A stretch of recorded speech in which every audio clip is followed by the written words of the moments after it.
Hello friends. Welcome to exercises with explanation. मैं हूं आपका दोस्त देशमुख सर और आप देख रहे हैं जेनेसिस डॉट एजुकेशनल। यह है chapter 1 heredity and evolution, episode number 2। दोस्तों हम कंटिन्यू कर रहे हैं from last episode. Second question जो है, read the following statements and justify the same in your own words with the help of suitable examples. यानी कि इस क्वेश्चन में अलग अलग स्टेटमेंट दिए हुए जिसका हमें जस्टिफिकेशन देना है उनके सुटेबल एग्जाम्पल्स के साथ में। पिछले एपिसोड में हमने दो स्टेटमेंट और उसका जस्टिफिकेशन विद देयर एक्सप्लेनेशन देखा है। इस एपिसोड में हम देखेंगे, कंटिन्यू करेंगे थर्ड स्टेटमेंट जो है, study of fossils is an important aspect of study of evolution.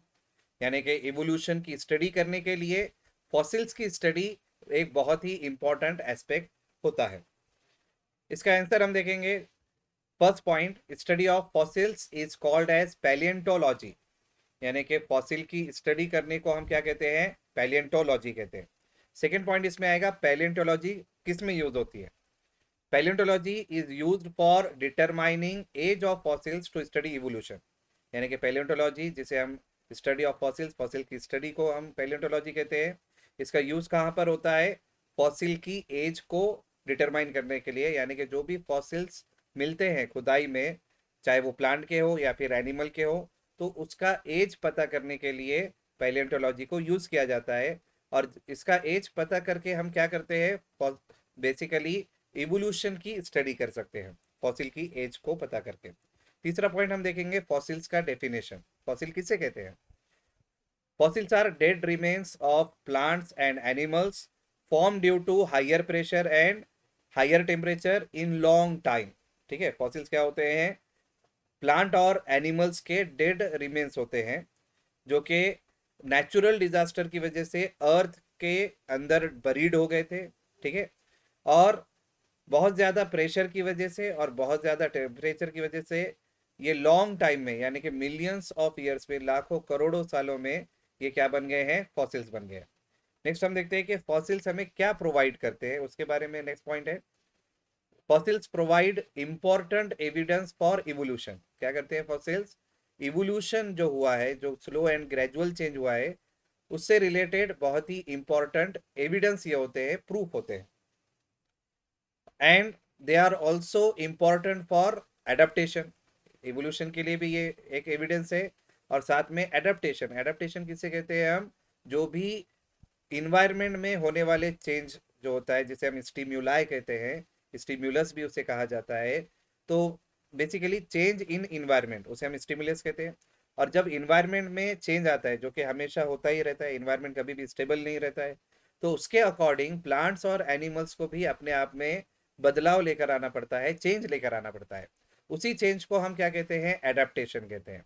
और फॉसिल्स हमें बहुत ही इंपॉर्टेंट एविडेंस प्रोवाइड करते हैं इसी इवोल्यूशन के लिए, स्लो एंड ग्रेजुअल चेंज के लिए और एडेप्टेशन के लिए। यानी कि चेंज जो कि प्लांट और एनिमल में होता है as a response to their change in environment, environment में बदलाव के अनुसार। नेक्स्ट हम देखते हैं point number 5, impressions of buried organisms are also fossils. Fossil सिर्फ डेड रिमेन्स को नहीं कहेंगे प्लांट और एनिमल्स के, बल्कि फॉसिल्स हम किसे कहते हैं? जो बरीड ऑर्गेनिजम्स है, डेड ऑर्गेनिजम्स है, जो फॉसिल बन गए लेकिन वो अभी बिल्कुल भी प्रेजेंट नहीं है, मतलब टोटली डिकम्पोज हो चुके हैं। ठीक है, एक्चुअल प्लांट या फिर एनिमल का डेड रिमेन वहां पर प्रेजेंट नहीं रहेगा, सिर्फ उसका इंप्रेशन जो कि हाइयर प्रेशर और हाइयर टेम्परेचर की वजह से हुआ है, वो रॉक के ऊपर हमें सिर्फ इंप्रेशन देखने को मिलता है। ठीक है, सो दैट इंप्रेशन जो होता है बरीड प्लांट का या फिर एनिमल का, उसे भी हम क्या कहते हैं? फॉसिल्स कहते हैं। नेक्स्ट पॉइंट हम देखते हैं, बेसिकली पैलियंटोलॉजी का यूज किया जाता है फॉसिल्स की एज को पता लगाने के लिए। एक और भी मेथड है जो कि बहुत ही सुटेबल मेथड है, उसे कहा जाता है कार्बन डेटिंग मेथड। तो carbon dating method is also used to determine age of fossil. यानी कि ये मेथड, कार्बन डेटिंग मेथड, इसे भी यूज किया जाता है फॉसिल्स की एज को पता करने के लिए। आप दोस्तों, आपको पता होगा बेसिकली कि कार्बन डेटिंग मेथड ये विलार्ड लीबी ने रेडियो कार्बन जर्नल में दिया था। ठीक है, नेक्स्ट हम देखते हैं इसी में के जो पॉइंट है, वो हम कंटिन्यू करेंगे। और ये पॉइंट कंटिन्यू करने से पहले आपको ये बता देना चाहेंगे कि देर आर 3 डिफरेंट एरा जो कि बेसिकली इवोल्यूशन में हम देखते हैं, बेसिकली उसे डिवाइड किया गया है। उसे कहा जाता है जियोलॉजिकल टाइम स्केल।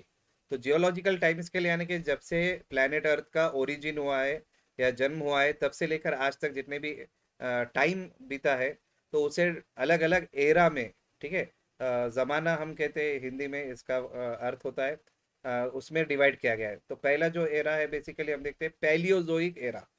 तो इसमें हमें क्या देखने को मिलते हैं, जो भी ऑर्गेनिजम्स उस टाइम पर रहते थे, तो उनके फॉसिल्स हमें देखने को मिलते हैं, fossils of invertebrates basically for example snails and starfish, इनके फॉसिल्स। और वर्टिब्रेट्स के भी फॉसिल, जैसे कि फॉर एग्जांपल कौन से वर्टिब्रेट, क्लास पाइसेस से बिलोंग करने वाले ऑर्गेनिज्म जो कि फिशेस है, और क्लास एम्फीबियंस से बिलोंग करने वाले ऑर्गेनिज्म जैसे कि फॉर एग्जांपल फ्रॉग है।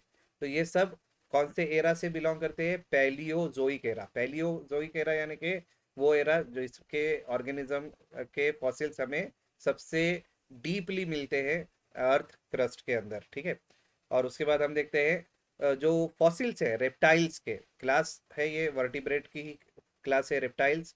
फॉर एग्जांपल इसमें जो ऑर्गेनिज्म बिलोंग करते हैं वो आते हैं स्नेक्स और डायनासोर्स, ठीक है। तो बेसिकली डायनासोर्स और रेप्टाइल्स का ये एज माना जाता है, जो कि इसके फॉसिल्स भी हमें देखने को मिलते हैं मीसोजोइक एरा में, ठीक है। मीसोजोइक एरा को एज ऑफ रेप्टाइल्स या फिर एज ऑफ डायनासोर भी कहा जाता है, क्योंकि मीसोजोइक एरा में ये बहुत ज़्यादा स्प्रेड हो चुके थे, डेवलप हो चुके थे। नेक्स्ट एरा आता है सीनोजोइक एरा, और इसमें हमें मिलते हैं फॉसिल्स ऑफ एव्स। ये भी एक क्लास है एव्स वर्टिब्रेट की, जिसके अंदर आते हैं बर्ड्स। तो इनके फॉसिल्स हमें मिलते हैं सीनोजोइक एरा में। और साथ ही हम देखते हैं क्लास मैमल्स, जो कि सबसे एडवांस ऑर्गेनिज्म मैमल्स में प्रेजेंट होते हैं। Even human beings we also belong to the class mammalia, ठीक है। तो बेसिकली ये फॉसिल्स जो है एव्स के और मैमल्स के, वो सीनोजोइक मीन्स रिसेंट लाइफ जो है उसे हम कहते हैं। यानी कि आज जो हम जितने भी प्लांट्स और एनिमल्स देखते हैं, तो वो सीनोजोइक एरा में भी तकरीबन सेम रहे हैं। नेक्स्ट पॉइंट हम देखते हैं देयरफॉर स्टडी ऑफ फॉसिल्स, यानी कि बेसिकली हमने ये सारे जस्टिफिकेशन दिए हैं विद देयर एग्जांपल। तो लास्ट हमारा कंक्लूडिंग पॉइंट होगा therefore study of fossils is an important aspect of study of evolution. यानी कि इसीलिए क्या कहा जाता है, जो हमारे स्टेटमेंट था कि फॉसिल की स्टडी ये इवोल्यूशन की स्टडी के लिए बहुत ही इंपॉर्टेंट एस्पेक्ट है, ठीक है। सो नेक्स्ट क्वेश्चन हम देखते हैं, next statement for the justification, वो है D, there is an evidence of fatal science among chordates. ठीक है, बेसिकली ये क्वेश्चन तो जल्दी दिमाग में आता ही नहीं है, समझ में ही नहीं आता है कि इसमें क्या आंसर लिखे। तो एक इमेज हम यहाँ पर आपको डिस्प्ले में लगाते हैं, आप देखिए इसका जो आंसर आएगा वो ये आएगा। ये डायग्राम या इमेज है एम्ब्रियोज ड्यूरिंग डिफरेंट स्टेजेस। आप देख सकते हैं अलग अलग एनिमल जैसे कि fish, salamander, tortoise, chicken, pig, cow, rabbit और मैन, इसके अलग अलग एम्ब्रियोज है। ये स्टेज 1 हम देख रहे हैं, ठीक है। ये स्टेज 2 है, अलग अलग एम्ब्रियोज की डेवलपमेंटल स्टेज। और ये है तीसरी स्टेज। अब थर्ड स्टेज में तो बेसिकली हम देखते हैं कि ये अपनी ओरिजिनल शेप में सारे ऑर्गेनिजम्स दिखाई दे रहे हैं। लेकिन फर्स्ट स्टेज जो कि इनिशियल स्टेज है, ये मोर और लेस तकरीबन सेम है, सारे अलग अलग एनिमल्स के एम्ब्रियोज इनिशियल स्टेज में सेम दिखाई देते हैं। तो इसका जस्टिफिकेशन हम इस स्टेटमेंट का इस तरह से लिखेंगे, जिसमें हम एम्ब्रियोलॉजी के बारे में हम देखते हैं, यानी कि स्टडी ऑफ एम्ब्रियोस।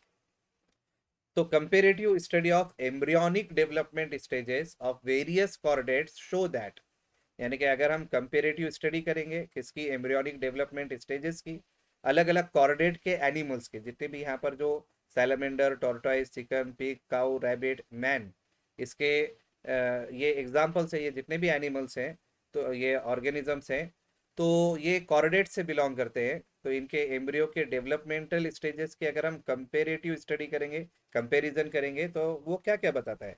तो सबसे पहले हम देखते हैं जितने भी एम्ब्रियोज है, ऑल एम्ब्रियोज दे शो सिमिलैरिटीज।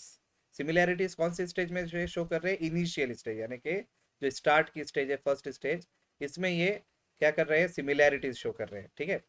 सेकेंड हम देखते हैं, जब ये सिमिलैरिटीज इनिशियल स्टेज में शो करते हैं तो ये क्या इंडिकेट करता है, it indicates common origin of given animals. जितने भी एनिमल्स के एग्जाम्पल दिए हुए हैं यहाँ पर कॉर्डेट्स के, तो वो इनिशियल स्टेज में सिमिलर होते हैं। यही क्या दर्शाता है कि ये सारे एनिमल्स भले ही अलग अलग दिखाई देते हैं कंप्लीट डेवलपमेंट के बाद, लेकिन एम्ब्रियोनिक स्टेज में ये फर्स्ट इनिशियल स्टेजेस में सेम होते हैं। इसका मतलब इनका ओरिजिन कॉमन रहा होगा, इनके पूर्वज कॉमन रहे होंगे, कॉमन इनका एंसिस्टर रहा होगा, ठीक है।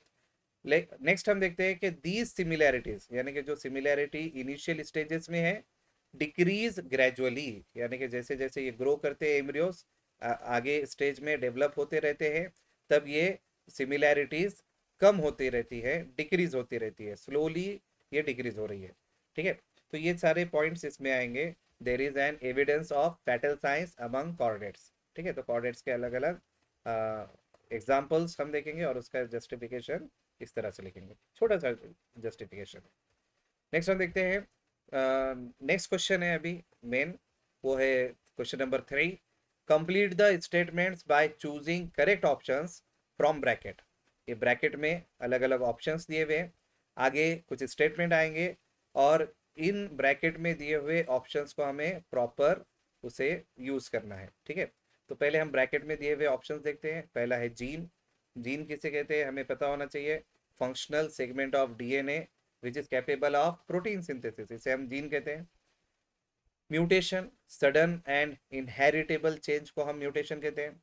ट्रांसलोकेशन, ट्रांस यानी कि चेंज करना, ठीक है, और लोकेशन यानी कि प्लेस को हम कहते हैं, जगह को कहते हैं। तो लोकेशन चेंज करना ये एक स्टेप है प्रोटीन सिंथेसिस की, जिसमें राइबोसोम एमआरएनए के ऊपर अपनी लोकेशन को चेंज करता है। उसके बाद है ट्रांसक्रिप्शन, ये भी प्रोटीन सिंथेसिस की एक स्टेप है, जिसमें डीएनए का छोटा सा पार्ट जिसे हम जीन कहते हैं, वो न्यूक्लियस के अंदर एमआरएनए तैयार करता है, ठीक है, और उसी को हम कहते हैं ट्रांसक्रिप्शन। उसके बाद एक ग्रेजुअल डेवलपमेंट यानी कि स्लो डेवलपमेंट, और लास्ट ऑप्शन दिया हुआ है यहाँ पर अपेंडिक्स।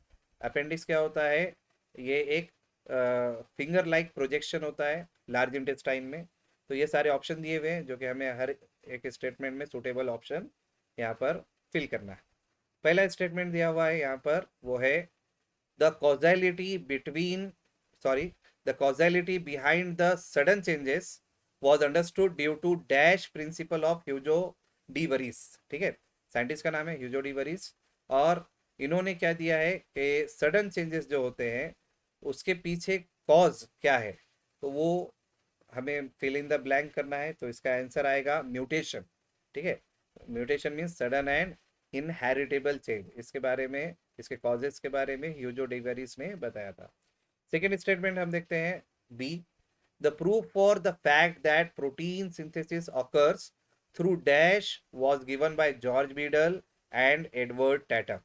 यानी कि जो प्रोटीन सिंथेसिस होता है, प्रोटीन सिंथेसिस यानी कि जीन जो कि डीएनए का छोटा सा पार्ट है उससे एमआरएनए बनना और एमआरएनए से प्रोटीन बनना, ठीक है। तो इसका जो प्रूफ है इस फैक्ट के लिए, ये जॉर्ज बीडल ने और एडवर्ड टैटम ने दिया है, ठीक है। तो इसके फिल इन द ब्लैंक में आएगा जीन, ठीक है। The answer will be the gene, यानी कि जो प्रूफ है for the fact that protein synthesis occur through gene was given by George Beadle and Edward Tatum. Next हम देखते हैं C statement, transfer of information from molecule of DNA to mRNA is called as dash process. यानी कि जो information है DNA से mRNA में transfer होती है, तो उस प्रोसेस को हम क्या कहेंगे, ठीक है। तो इसका आंसर आएगा ट्रांसक्रिप्शन। ट्रांसक्रिप्शन यानी कि डीएनए उसमें प्रेजेंट जो जीन होते हैं वो उस इंफॉर्मेशन को, डीएनए की इंफॉर्मेशन को एमआरएनए में क्या करते हैं, ट्रांसफर करते हैं, और उस प्रोसेस को हम क्या कहेंगे, ट्रांसक्रिप्शन प्रोसेस कहेंगे, ठीक है। Transfer of information from molecule of DNA to mRNA is called as transcription process. Next हम देखते हैं D, evolution means dash. Evolution के मीनिंग क्या होते हैं, यहाँ पर आएगा ग्रेजुअल डेवलपमेंट। ग्रेजुअल यानी कि slow, evolution means slow development. Next statement है E, vestigial organ dash present in human body is a proof of evolution. Vestigial organ किसे कहेंगे हम? डीजेनरेटिंग या फिर डेवलपिंग ऑर्गन्स को हम कहते हैं। तो ह्यूमन बॉडी में ऐसा वेस्टिजियल ऑर्गन कौन सा है जो कि इवोल्यूशन के लिए प्रूफ है? तो इसका आंसर आएगा अपेंडिक्स। ठीक है, vestigial organ appendix present in human body is proof of evolution. So this was all for this episode. So friends, please like and share our video and please subscribe the channel. As you can see here कि जो watch time है, बहुत सारे viewers ने अभी भी subscribe नहीं किया है, मैक्सिमम वही है 72.2%, और जो सब्सक्राइब किए हैं वो 27.8%. So please subscribe our channel to get better grades. Thank you so much. You can follow us on YouTube, Facebook, WhatsApp, Instagram as well as Telegram.